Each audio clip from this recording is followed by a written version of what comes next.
Good morning, everyone. Good morning. Welcome. Thank you so much for coming. We are thrilled that all of you are here. Welcome to Philadelphia if you haven't been here before. I hope that you'll get a chance to enjoy the city somewhat. My name is Robert Durso, for people who don't know me. I'm one of the senior directors and faculty members of the Golansky Institute. I'm just thrilled to have my colleagues here, Edna Golansky, of course, John Bloomfield, whom you've heard this morning, and Mary Moran. I want to thank a few people, of course. I know that John did already, and I know he did a beautiful job. I just want to thank Don Glandon and Micah again for making this possible for us to be here, University of the Arts.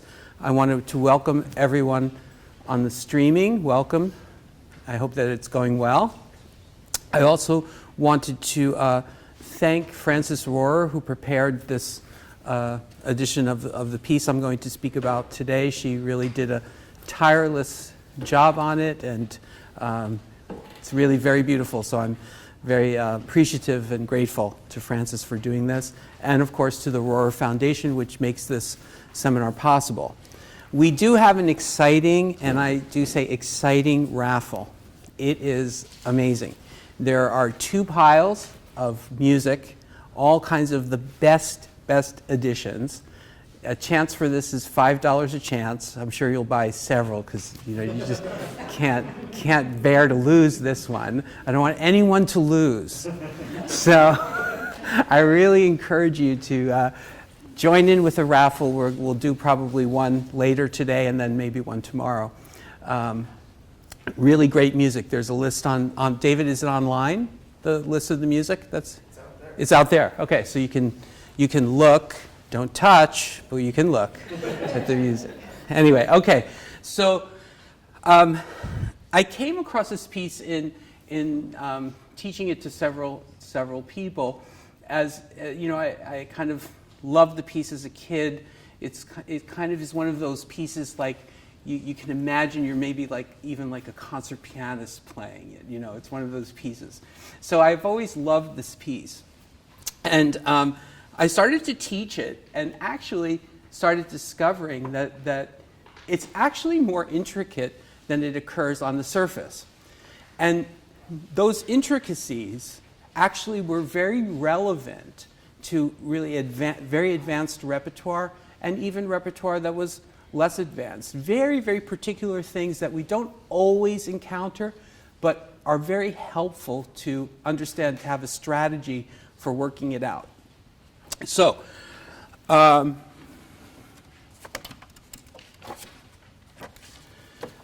first page shows what Frances did was the larger numbers are the fingering that I ended up putting in together with Edna. And the small numbers are what occurred in the actual edition that I looked and referenced, the Schirmer edition, actually.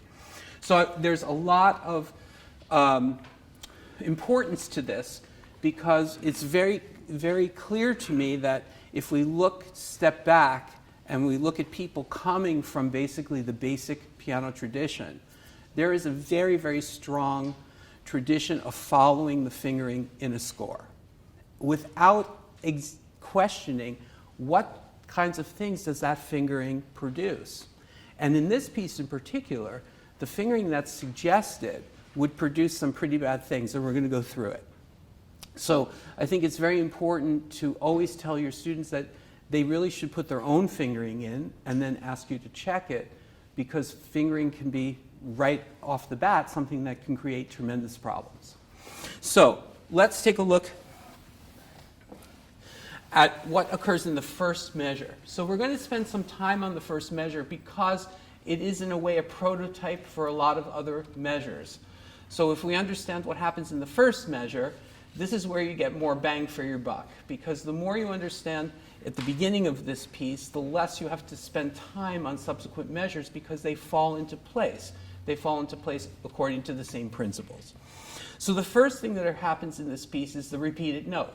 So without it knowing what to do, it could be the first obstacle. So the person could have a problem in the piece just starting the piece. And the reason for that is obvious. If you play a note and it has to play again, we have to have a way of getting off that note. So if we don't have any way of getting off that note, what will happen is some kind of jamming, some kind of false play or something. So the first order of business is to ask yourself, where on the keyboard are you playing those two notes? So the left hand can be positioned much further inside. That takes away the feeling of being kind of congested here with two fingers trying to play in the same key spot.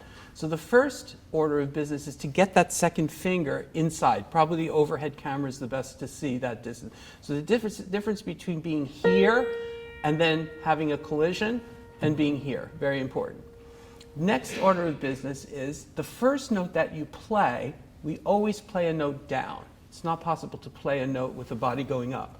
So after the note arrives on the bottom of the key, the rebound is very important. So the second finger of the left hand has to play and get out of the way. That getting out of the way makes it possible for the key to come back up to play the thumb of the right hand.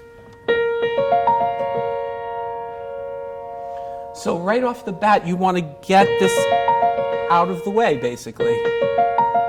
Now the rotation is a very good device for getting that out of the way. See, I play and I fall back here. So I've rebounded and fallen back to the fifth finger. My right hand is now ready.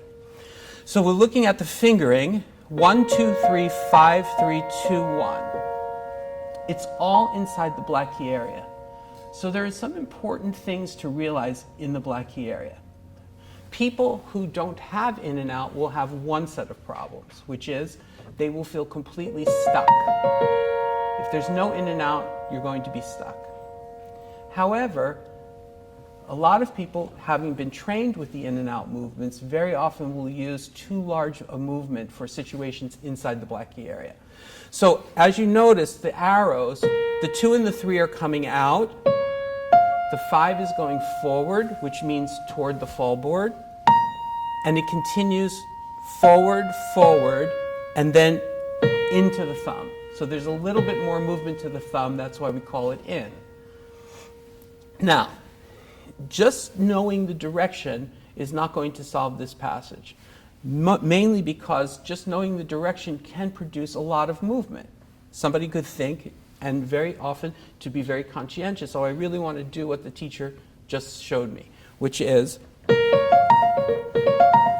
in moving too far out, it creates two situations. It creates actually a feeling of stretching here. So this feels wider than this does.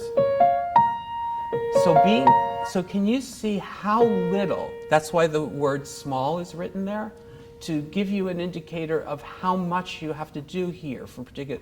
So I'm moving out but very small, and then I'm moving forward to that fifth finger. Now, what is very helpful about that is that that can help really gauge the size and context of the shaping. So we know that not all overshapes and undershapes are created equal in this world of piano. So to be able to differentiate between different shaping experiences can really be like an amazing thing in terms of refining a passage. So what do I mean by that? This is under over, which means as I go up, I'm getting a little bit lower toward the middle, always, and ending on the way up, continuing over, and ending on the way down. But if I view it as a circle, the shaping will be too large. This will be way too large. So what happens here is much more of a flat or elliptical shape. I'm really rotating and moving laterally with the walking hand and arm. And in the process of doing that, asking it to be very smooth.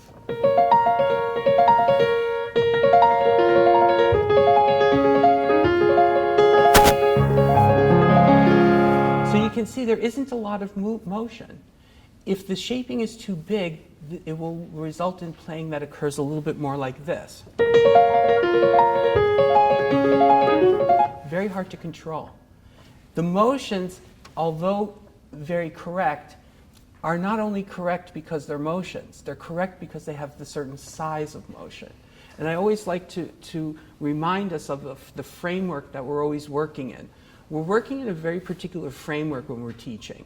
We're working in a framework that's always looking at the alignment. We're always looking at the parts to the whole, that the alignment of things are correct. Are the fingers shaped right, too straight, too curled? Is it connected through the wrist? Is the wrist too low, too high? Always all of those alignment issues which you know.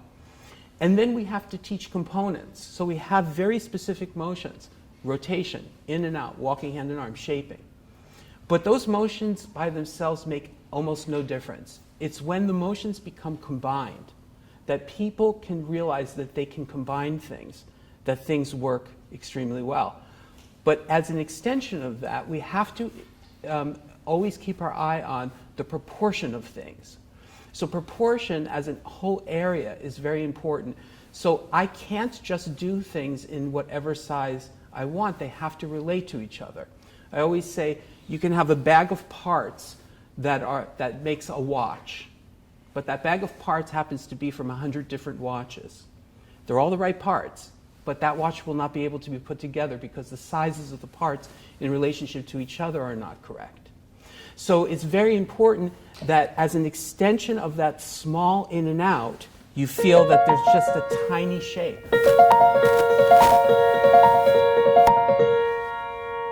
If we go to another aspect of the figure, what can be very helpful is a slight subgrouping on the top note.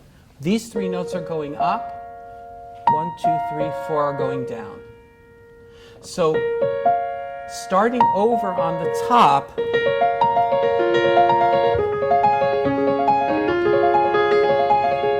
it doesn't have to be with an accent, but I feel a distinctly new beginning.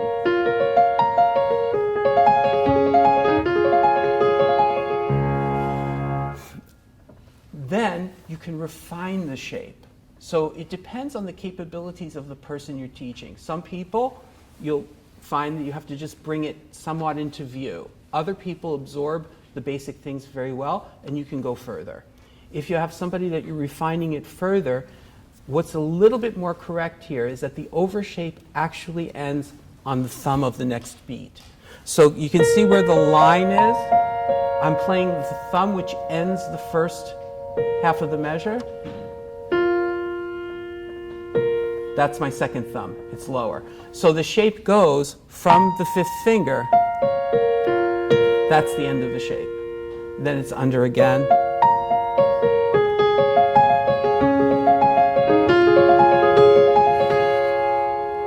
So, can you see the combination of elements here? I'm assuming everyone understands there's the organization of single and double. It's everywhere. It's just felt. Remember, I think something that's very helpful to tell students as they're combining things, that it's possible to feel things in a very small way, but that is not synonymous with being vague. It doesn't feel vague. It actually feels small and still very distinct. Sometimes people don't make the connection that what they're doing, small, has to still be very distinct to them, yet small. And they kind of equate small with vague, or not thinking, or not feeling. So it's very helpful here, since there is a convergence of so many critical elements. The rotation has to be there, the in and out has to be there, the shaping has to be there, the grouping has to be there. It's important to spend some time on the first measure. So does that clarify some of the things of the first measure for you? Going on to the second measure, you once again are coming into that repeated note, so you have to get off of the first note in the left hand by starting there. Start, and that gets it out of the way.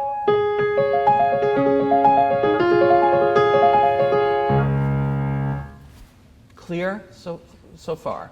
So that's our first repeated note scenario. We're going to deal with another repeated note scenario very soon, but I wanted to keep going in order here.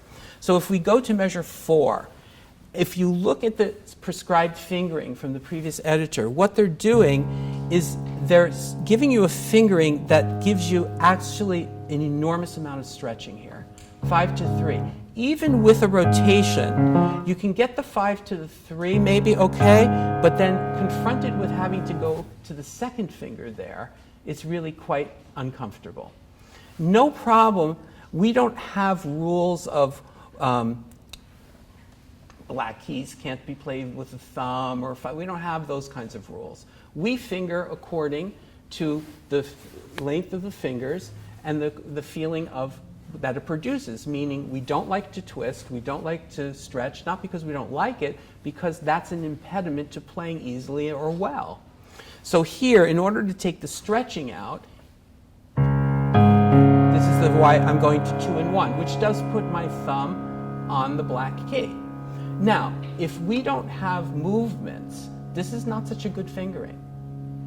Why is that? Because then we have this gap to deal with.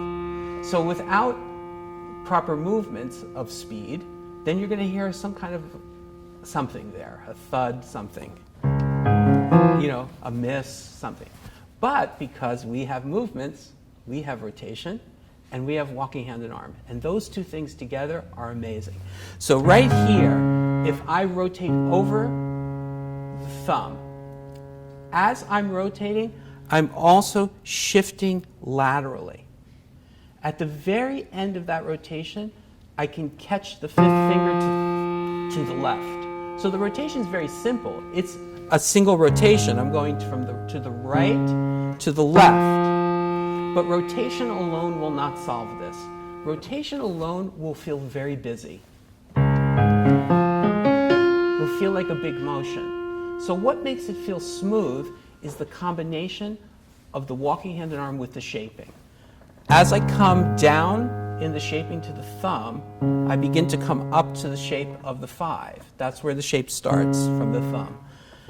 At the same time I'm rotating, I'm shifting across. There is a little pedal, of course. So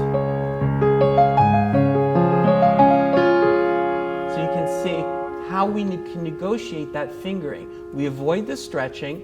We have skills that can connect sounds. And we avoid having an impediment there. Okay.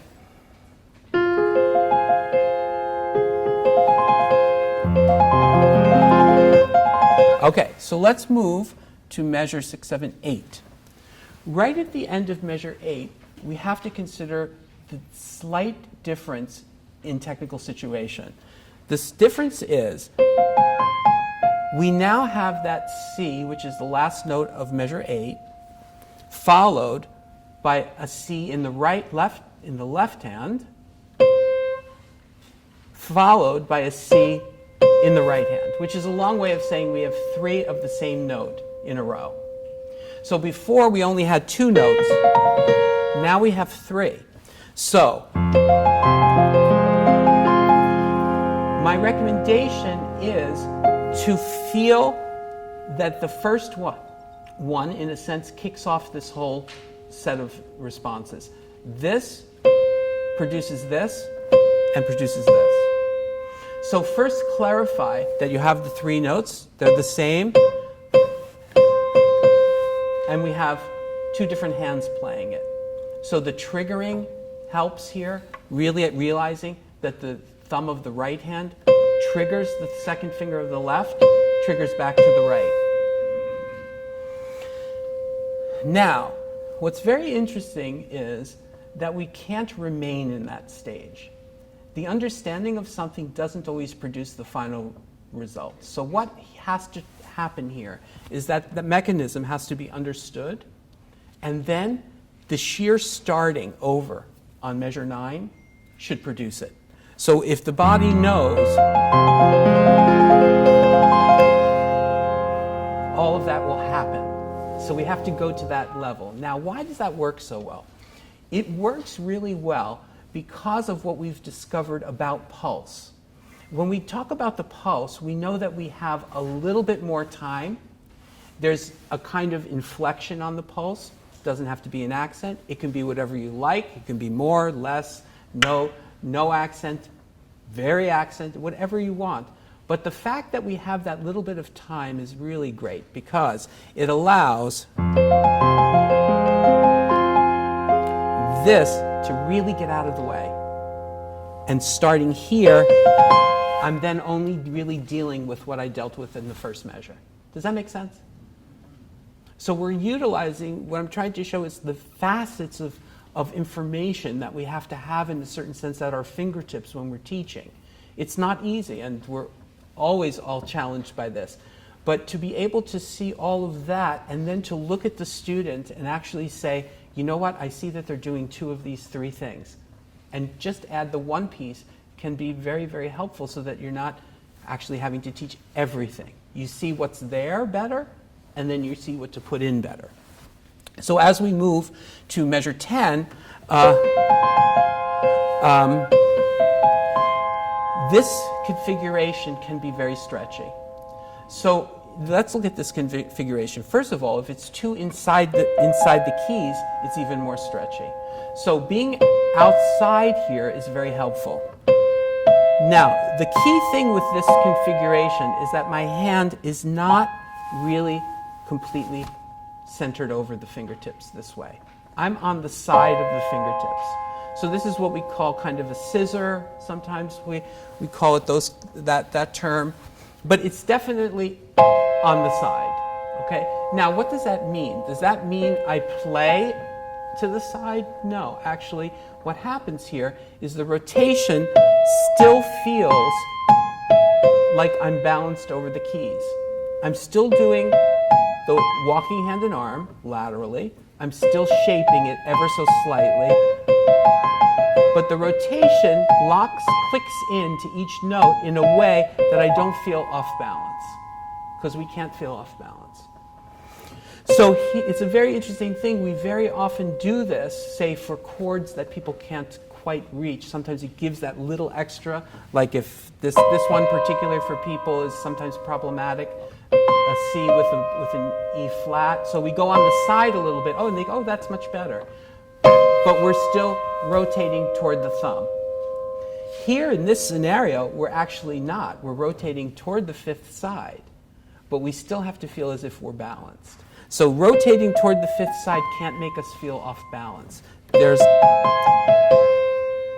you see the difference between falling over and how the lateral movements and the shaping get us very centered over those fingers? That's important that those notes feel good.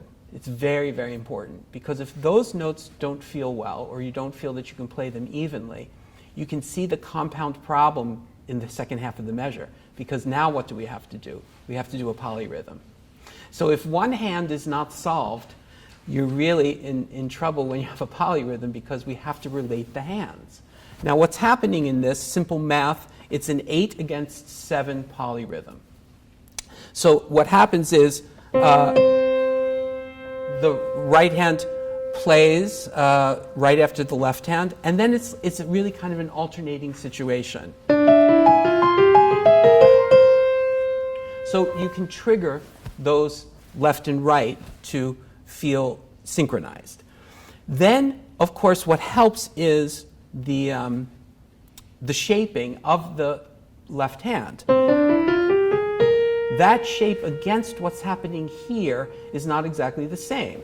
So while this is doing an undershape, I'm doing an overshape in the left hand, which is basically a scale shape in the left hand against the under-over. It's kind of a cool sound, right? It's interesting because, I mean, Chopin does this kind of thing, but he does it much better. But what he's just lowering.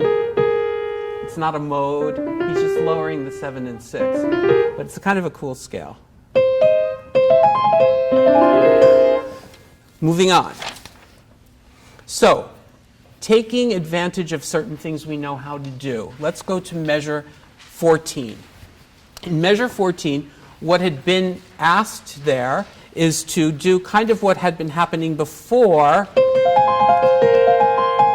which is to take the note with the left hand. That's been the indication from the beginning of the piece.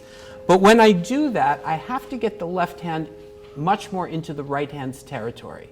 My right hand is now lower at the end of this than where I have to be in the left hand. So what that creates is this moment where kind of like you just kind of hold your breath and hope it works out kind of thing.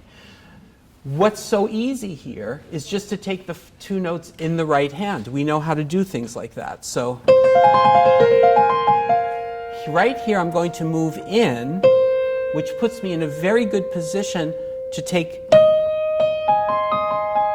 and because we can produce the kinds of sounds that we need, I can make the first one sound more and the second one sound less. So I get away from having to cross over here.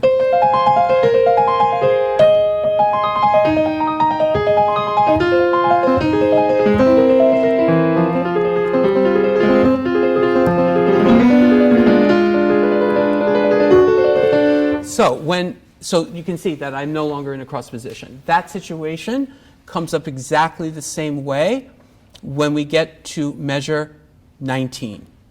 So you can see in measure 19, I'll go from the last part of 18. This C, which is that grouping C, I'm grouping there, helps trigger the left hand.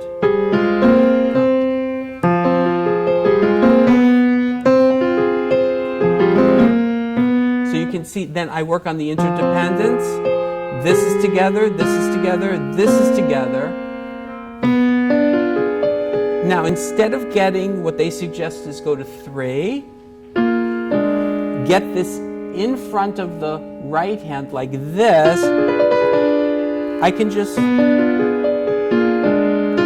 my second finger is right here. I give it the sound it needs and get it out of the way that way.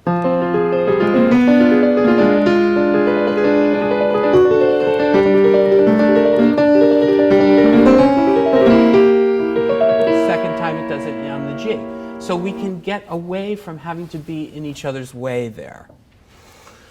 Going back to measure 14. When we begin to measure 14, our whole finger, hand, and arm is located here. Look at the radically different situation that is from where we end up.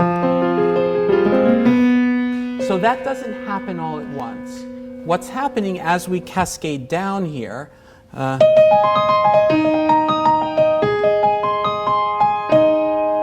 subtly, I'm now moving this closer. Walking hand and arm. My torso is moving to the left. Can you see how I arrived there? If I don't do that, then everything is going to be... It's like I can't even play because I'm so in my own way.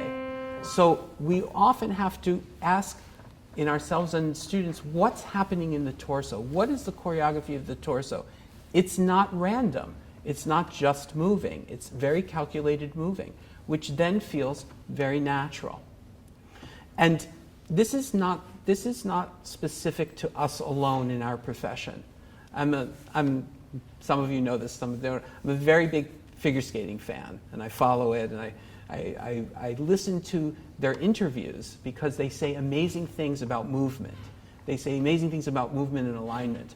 I was listening to a recent interview of someone at the very, very top who recently made a change in his coaching staff. And he said something so interesting to me. They said, "How is it going?" He said, "It's actually really difficult." He said, "I'm having to change very fundamental things I do. And right now," he said, "I have to think about it every time I do it." He said, "But I know that at the end of the season, it's just going to become part of me." And I think that encapsulates what we're doing too here. That might sound like, really? You really have to do this, and then you have to do this, and you have to do... Yeah, you do. You really do. You have to do it. And then it becomes part of how the body will automatically negotiate. But sometimes it doesn't, it feels a little bit not comfortable in the sense, not physically uncomfortable, it doesn't feel comfortable in the sense of how much we have to direct action here. But it's really remarkable how it does sensitize the student. And in that sensitivity, the student begins to discover more on their own, which is the whole purpose, that they don't have to wait for every move from the teacher. As they become more sensitive, they become more space of discovery, and they say, you know, I discovered that I have to move here, and I discovered that if I go in here, and that's wonderful. That's the great part of this learning, which I don't think really exists in other kinds of modalities of improving piano technique. There's so many things. I just talked to the new people. It's so extrinsic. It's so extrinsic. Do these exercises, play it in rhythms. They have nothing to do with the issue at hand. What does playing into rhythms have to do if my body's in the way the whole way down? It doesn't make any sense, you know? We need a little bit to challenge this kind of conventional thinking. So moving on, after my little rant. So that, okay, great. I want to go a little bit to the, yes? Would you please do the movements you're talking about from 14, a little slower? Sure. So in 14, I have to be somewhat over to the right because it doesn't feel good to be here in the middle of the piano. So I'm not sure. So you want me? What's happening here? As I play, I'm just asking my body to be sensitive to the fact that I have to keep moving to the left.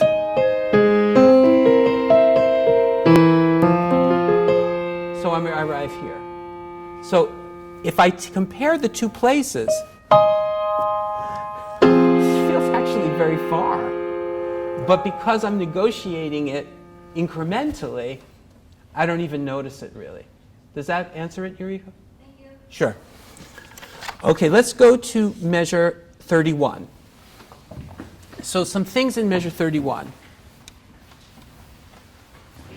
I won't say it every time, but take a look at what the suggested fingering. I mean, if there's a recipe for stretching and injuring yourself, it's just given in the fingering. So 5-3 there is just terrible. We can go very easily to the 5-2-1 design. Now, in doing that, that also helps us in another way. If I cross over, and here's an option you have, so I'm in the left-hand part of measure 31, you can either go to 3 or 2.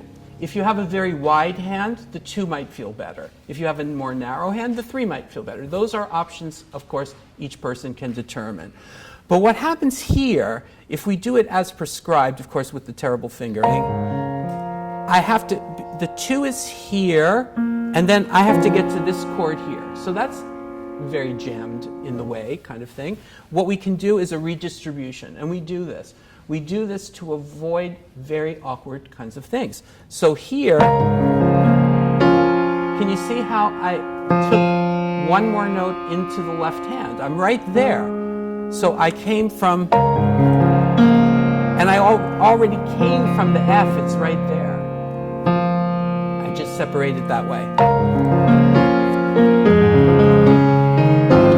So, what's nice about that is that it helps the right hand not have to move so far, all the way down to here. Now, another determination, if you feel that the 3-2 is too wide, you can do 1-3 also. So you can write that in as another option. That's totally fine.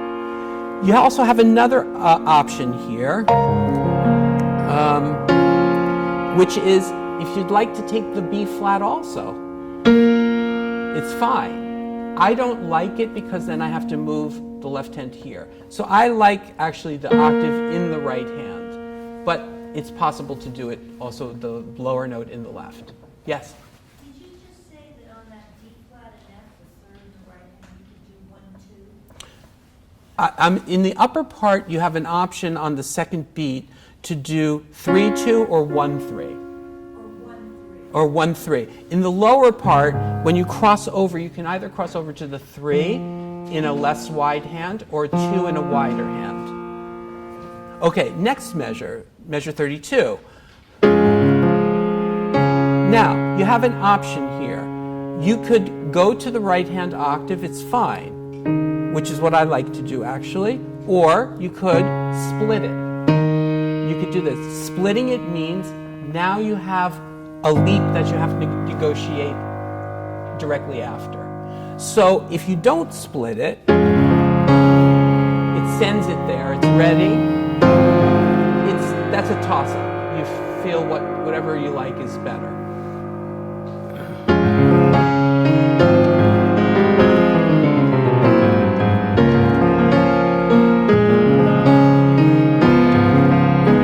So let's go to measure 37. In measure 37, you have two fingering options that are both from us. So one of the options is to go over to the 3 and then down the scale from the thumb. The other option is to stay outside, go to the 4.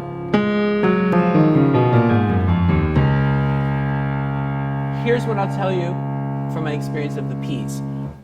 You might like the lower fingering, but when it reoccurs in the coda, you can't actually do that fingering. So you have to do the upper fingering in the coda because of the circumstance. So it's your decision. If you can do either one, but the upper one will mean only learning one fingering for this figure.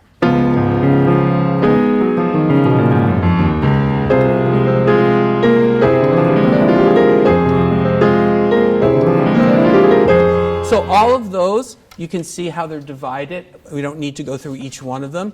It gives you an insight into that. Moving on to measure 45.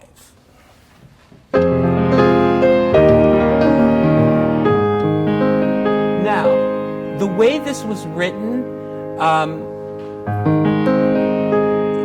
it didn't give any indication of what hand should play what, but I just want to say through working through it, I found that this division and distribution of the notes with the right hand and that kind of the fingering really helped the passage. If it were all done in the left hand, it really creates an enormous amount of kind of stretching and a little bit twisting. It doesn't feel very good. So what I did here is go into the right hand, starting with the middle C.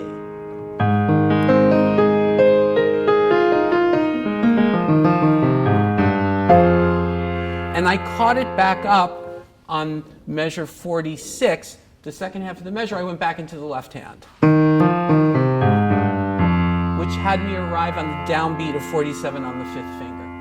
So I don't avoid fingerings just because we have to cross under, because if I avoid crossing under, I'm inviting all that stretching. You can see the difference, right? So that's what's so beautiful about having motions. The options of fingering open up.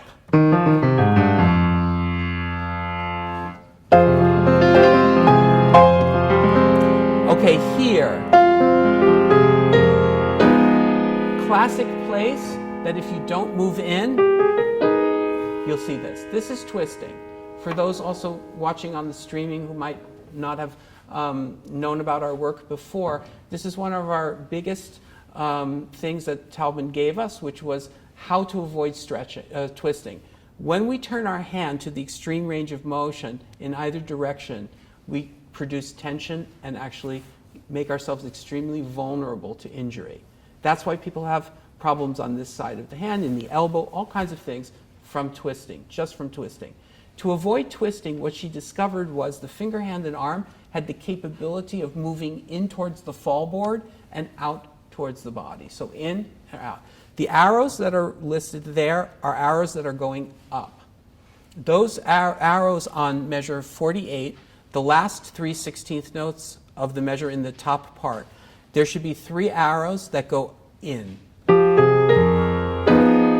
When we do that, can you see that I'm no longer like this?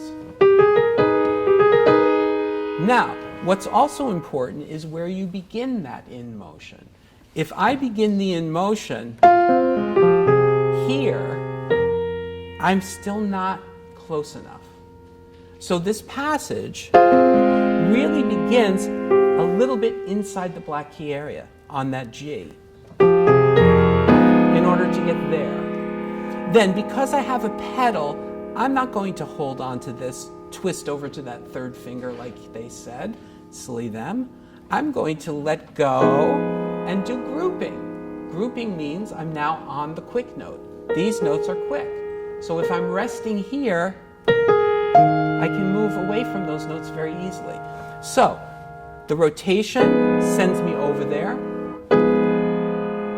I'm resting here for a split second, subsiding, what we call subsiding, and continuing. So I enter here, I get off,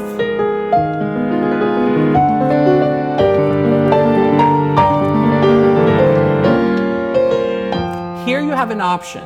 You can do the same thing if you like, but here it's so close, the 3 is so close here, I can stay outside, but it doesn't come for free. You have to have a very good rotational system to avoid stretching and reaching here, because the most common thing would be for the finger to want to get ahead here.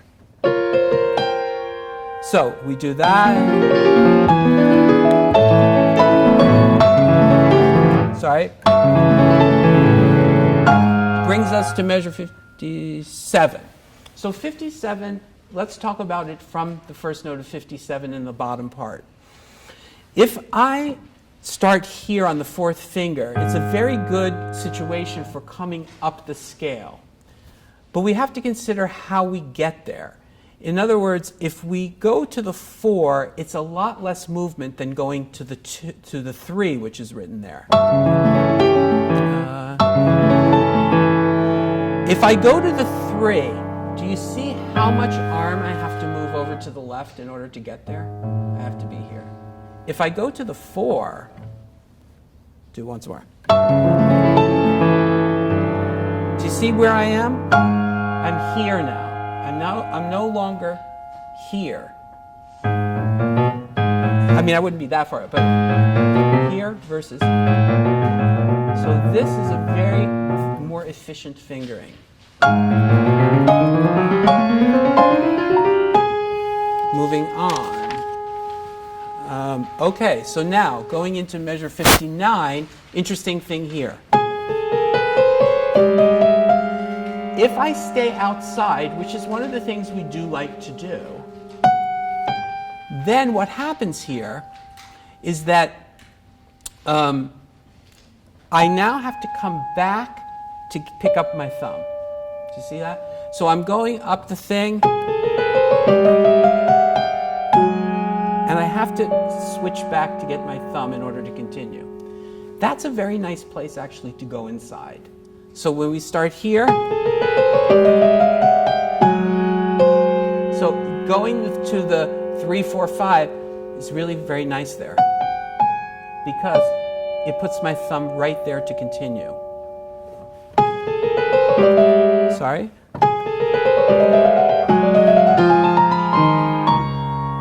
Can you see how I got there that way? Versus the other way, which would pull me outside but have me move back for my thumb. What are the exact fingers that are in 3, 4, and 5? 3, 4, and 5. Moving on to the next phase, I won't go through it in detail, but I can tell you, if you really follow the fingering, that was the editor's fingering, there would be an enormous amount of stretching. Why people might not do it, it's because you're crossing over inside the black key area with the new fingering. So as I do the new fingering, can you see I'm in the black key area and I'm crossing over? That might be taboo to certain people. Like that's not, it's like there's some unspoken rule that you're not supposed to do that. But it's perfectly fine. We can cross over inside the black key area just as well as outside. So all of this,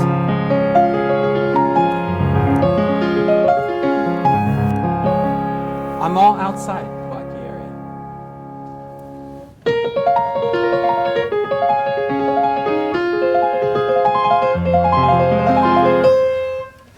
Brings us back to the repeat.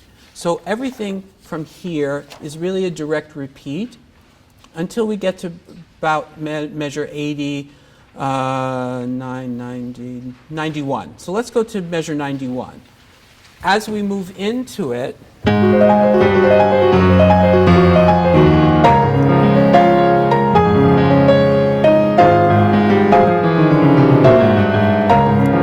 let me just scream, concert pianist.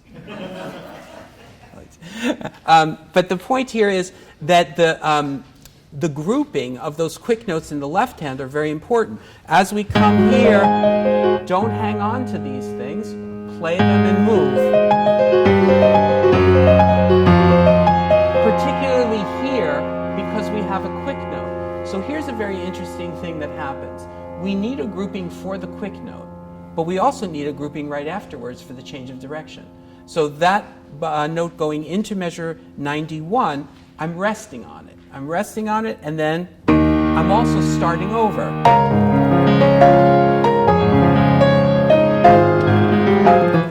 And that gives a lot of solidity, because what can happen in situations like that is, first of all, people can hang on to the long note way too long. And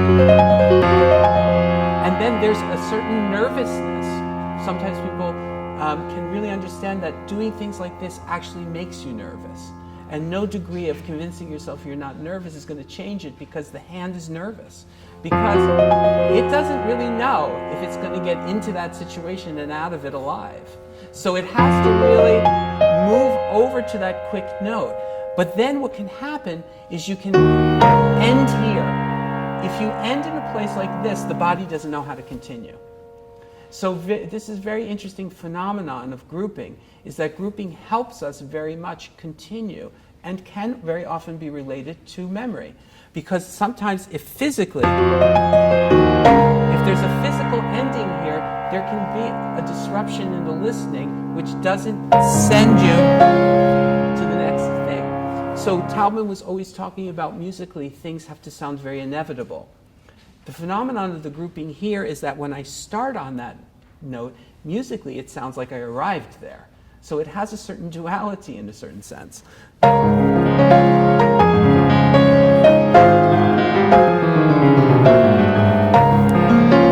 Going on.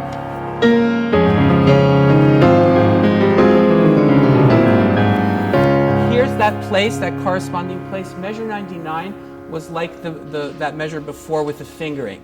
The reason I can't do this,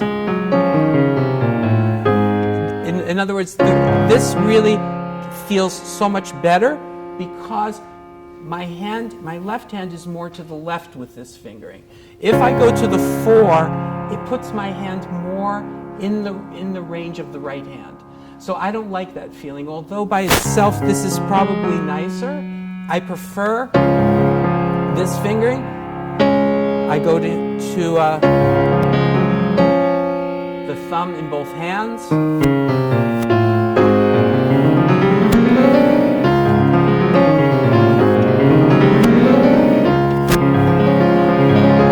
Which brings us to the last point I wanted to make.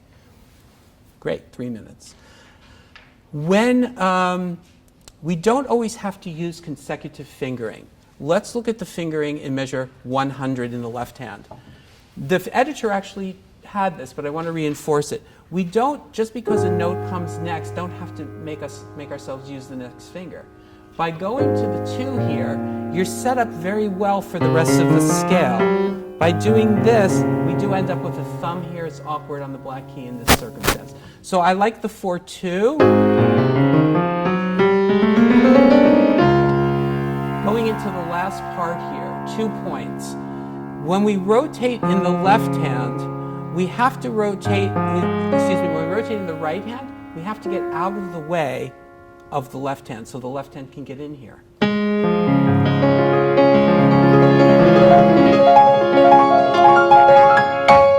So you can see that if I don't have that rotation and understanding that I have to get out of there, then it's very crowded and congested here. But that simple motion of getting out of the way and then not ending here. If you end here, you do risk not actually knowing where to go next. So when you start here, it sends you naturally to each chord. The second to the last chord, if you do it the way it was written, suddenly you have to configure into this, which is one hand on top of another.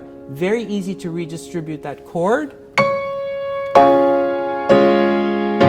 where the hands have no interference with each other. So I hope that helps. I find it a really fun piece to teach and to play. Thank you so much.